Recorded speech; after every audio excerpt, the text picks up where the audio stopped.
Hello বন্ধুরা, রানুস কিচেনে তোমাদের সকলকে স্বাগত। আমার আজকের রেসিপি তোমাদের সঙ্গে শেয়ার করব সর্ষে বাটা দিয়ে রেবা মাছের ঝোল। এখানে আমি মাছ নিয়েছি, এবার কেটে ধুয়ে পরিষ্কার করে নিলাম। এখান থেকে কিছুটা মাছ নিয়ে ম্যারিনেট করে নেব।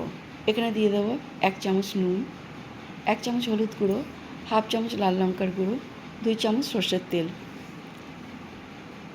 এবার মাছের সঙ্গে সব কিছু মিক্স করে নিয়ে প্রত্যেকটা মাছের গায়ে নুন হলুদটা ভালো করে লাগিয়ে নেব।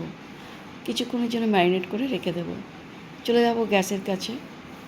গ্যাসের উপরে একটি কড়াই চাপিয়ে দিয়েছি। কড়াইয়ে আমি সর্ষের তেল ঢেলে দিলাম গরম করবার জন্য।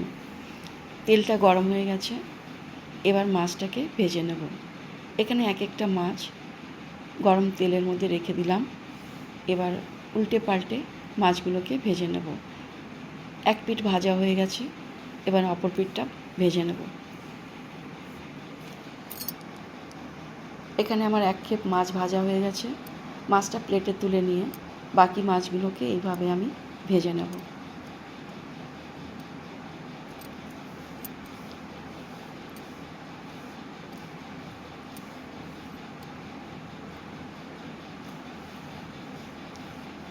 মাছ ভাজা হচ্ছে ততক্ষণ একটা মশলা তৈরি করে নেব।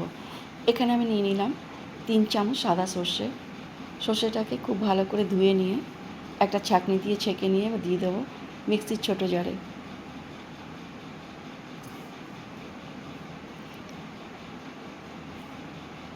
ছোটো জারে আমি সর্ষেটাকে ঢেলে দিয়ে এবার দিয়ে দেবো গুঁড়ো মশলা 10-15টা গোলমরিচ, 1 চামচ হলুদ গুঁড়ো, 1 চামচ লাল লঙ্কার গুঁড়ো, 2টো কাঁচা লঙ্কা, 1 গাঁট রসুন, একটা টমেটো কুচি।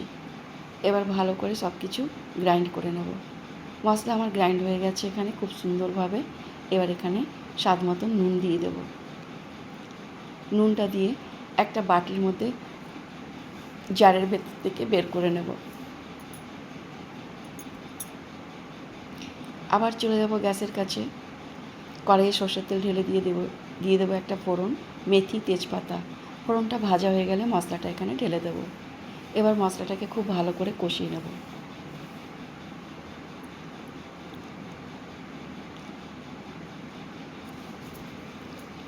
মশলা এখানে কষানো হয়ে গেছে, এবার ভেজে রাখা মাছগুলোকে এখানে ঢেলে দেব। মশলার সঙ্গে একটু ওলট পালট করে দিয়ে এখানে দিয়ে দেবো কসুরি মেথি 1 চামচের মতন। মাছের ওপরে 1 চামচ কসুরি মেথি দিয়ে দিলাম। এরপর দিয়ে দেবো উষ্ণ গরম জল গ্রেভির জন্য। এবার মাছটাকে গ্রেভির সঙ্গে খুব ভালো করে মিক্স করে নিয়ে 10 মিনিট ফুটিয়ে নেব। এবার নামাবার সময় দিয়ে দেবো ধনেপাতা কুচি, 2টো কাঁচা লঙ্কা।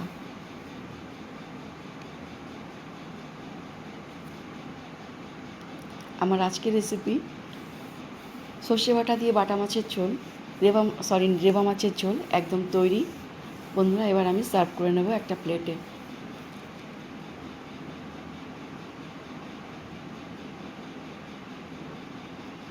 আমার আজকের রেসিপি তোমাদের কেমন লাগলো কমেন্ট করে নিশ্চয়ই জানাবে। ভালো লাগলে একটি লাইক, শেয়ার, সাবস্ক্রাইব করবার অনুরোধ রইল। পরবর্তী ভিডিওতে আবার একটি নতুন রেসিপি নিয়ে দেখা হবে। বাই বাই বন্ধুরা।